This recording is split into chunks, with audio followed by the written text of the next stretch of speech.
साई राम प्यारे बच्चों आज हम हिंदी व्याकरण में पाठ 9 क्रिया आज हम यहाँ पर सीखेंगे। क्रिया का क्या अर्थ होता है बच्चों? क्रिया का अर्थ होता है करना। जो भी काम हम करते हैं वो क्रिया है। बच्चों सिर्फ ये याद रखना है कि जो काम हम करते हैं वो क्रिया है। सारे दिन हम कितने सारे काम करते हैं। आप सोचिए, सुबह उठने से लेकर रात को सोने तक हम कितने काम करते हैं। जैसे सोना, नहाना, उठना, खेलना, लड़ाई करना, जाना, कितने सारे काम हम पूरे दिन में करते हैं। ऐसा कोई भी समय नहीं होता जब आप कोई काम न कर रहे हो। अभी बच्चों यहाँ पे देखिए कुछ चित्र दिए हैं। इन चित्रों को देखकर बताइए कि कौन क्या क्या कर रहा है। बतख क्या कर रही है? बतख तैर रही है। चिड़िया क्या कर रही है? चिड़िया उड़ रही है। लड़के क्या कर रहे हैं? लड़के खेल रहे हैं। लड़की क्या कर रही है? लड़की भीग रही है। इन चित्रों में काम हो रहे हैं। तैरना, उड़ना, खेलना, भीगना, ये सारे शब्द काम के होने के बारे में बता रहे हैं। तो बच्चों इन चित्रों से में कुछ न कुछ काम हो रहा है। जैसे खेलना, उड़ना और तैरना, ये सभी क्रियाएं हैं जो किसी न किसी काम के बारे में बता रहे हैं। अभी बच्चों यहाँ पे देखिए कुछ वाक्य दिए हैं। बच्चे खेल रहे हैं। चिड़िया उड़ रही है। यहाँ पे बच्चों देखिए, यहाँ पे क्रिया करने वाला कर्ता कहलाता है। जो भी इंसान उस क्रिया को करता है वह कर्ता कहलाता है।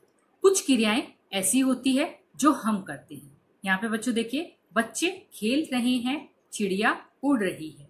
तो इसमें क्रिया क्या है? खेल रहे हैं और उड़ रही है। यहाँ पे देखिए, माँ खाना पका रही है। तो इसमें क्रिया क्या है? पका रही है। मछली तैर रही है। तो इसमें क्रिया क्या है? तैर रही है। तो क्रिया की परिभाषा क्या हुई बच्चों? जो शब्द किसी काम के करने या होने के बारे में बताते हैं उन्हें क्रिया कहते हैं। जिस शब्द के द्वारा किसी कार्य के करने या होने का बोध हो उसे हम क्रिया कहते हैं। जैसे पढ़ना, खाना, पीना आदि क्रिया शब्द हैं। जिन शब्दों के द्वारा हमें यह पता चलता है कि काम हो रहा है तो वो क्रिया है। जैसे पढ़ना, खाना, पीना, ये सब क्रियाएं हैं। आपको पता है हर भाषा में क्रिया का अपना महत्व होता है। इसी तरह से हिंदी में भी क्रिया का अपना महत्व होता है। बिना क्रिया के वाक्य पूरे नहीं होते। जब तक वाक्यों में क्रिया नहीं होती यह वाक्य अपूर्ण यानी अधूरा होता है। जब तक वाक्यों में क्रिया नहीं होती वो वाक्य अधूरा होता है। क्रियाएं दो तरह की क्रियाएं होती है बच्चों। कुछ क्रियाएं की जाती है और कुछ क्रियाएं अपने आप होती है। कुछ क्रियाएं इंसान उस क्रिया को करता है, वह कर्ता होता है। ऐसी क्रियाएं जो हम करते हैं। कुछ क्रियाएं की जाती है हमारे द्वारा, हम उन क्रिया को करते हैं और कुछ क्रियाएं अपने आप हो जाती है। कुछ क्रियाएं अपने आप होती है जैसे सूरज का निकलना, नदी का बहना, रात होना, दिन होना, ये ऐसी क्रियाएं अपने आप होती है। तो आइए कुछ उदाहरण देखते हैं। यहाँ पे बच्चों देखिए, क्रिया दो तरह की होती है जब काम किया जाता है। यहाँ पे बच्चों देखिए, जब काम किया जाता है, धोबी कपड़े धो रहा है। यहाँ पे धोबी क्या कर रहा है? कपड़े धो रहा है। तो इसमें क्रिया क्या आएगी? धो रहा है। मोर नाच रहा है। तो यहाँ पे क्रिया क्या आएगी? नाच रहा है। जब काम अपने आप होता है, यहाँ पे बच्चों देखिए अपने आप क्रियाएं हो रही है। वर्षा हो रही है। तो यहाँ पे क्रिया क्या है? हो रही है। नदी बह रही है। तो यहाँ पे क्रिया क्या आएगी? बह रही है।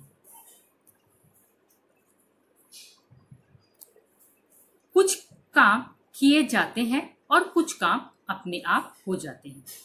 कुछ काम किए जाते हैं और कुछ काम अपने आप हो जाते हैं। जैसे किए जाने वाले काम यहाँ पे दिए, पिताजी फोन पर बात कर रहे हैं।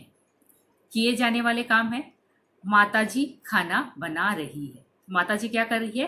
खाना बना रही है। अपने आप होने वाले काम, सूरज निकल रहा है, बारिश हो रही है। ये अपने आप होने वाले काम। क्रिया का महत्व। अभी बच्चों यहाँ पे देखिए क्रिया का महत्व। वाक्य क्रिया के बिना पूरा नहीं होता, अधूरा रहता है। कोई भी वाक्य जब तक हम उसमें क्रिया को नहीं जोड़ देते वह वाक्य अधूरा रहता है। जैसे गरिमा पार्क में डैश, रोहन पतंग डैश। इन वाक्यों का अर्थ यानी कि मतलब नहीं निकल रहा है। गरिमा पार्क में डैश, इस वाक्य का कुछ अर्थ या मतलब निकल रहा है? नहीं ना। इसमें हम क्रिया जोड़ देते हैं तो इस तरह से वाक्य बन जाता है। अब बच्चों, अब इन वाक्यों में क्रिया जोड़कर हम देखते हैं। गरिमा पार्क में खेल रही है, रोहन पतंग उड़ा रहा है। तो इन वाक्यों में क्रिया जोड़ने से क्या हो गया? वाक्य पूरा बन गया। तो बच्चों, आपने क्या समझा? यही ना कि क्रिया शब्द के जुड़ने से अधूरे वाक्य पूरे हो गए। अभी यहाँ पे कुछ अन्य क्रियाएं, लिखना, हंसना, गाना, दौड़ना, चढ़ना, उतरना। काम का बोध कराती हूँ, क्रिया में कहलाती हूँ। काम के बारे में बताती हूँ, क्रिया में कहलाती हूँ। काम के होने या करने को क्रिया कहते हैं। क्रिया किसे कहते हैं बच्चों? काम के होने या करने को क्रिया कहते हैं। क्रिया से जुड़ने से वाक्य पूरा होता है। क्रिया के जुड़ने से वाक्य जो सेंटेंस है वो पूरा होता है।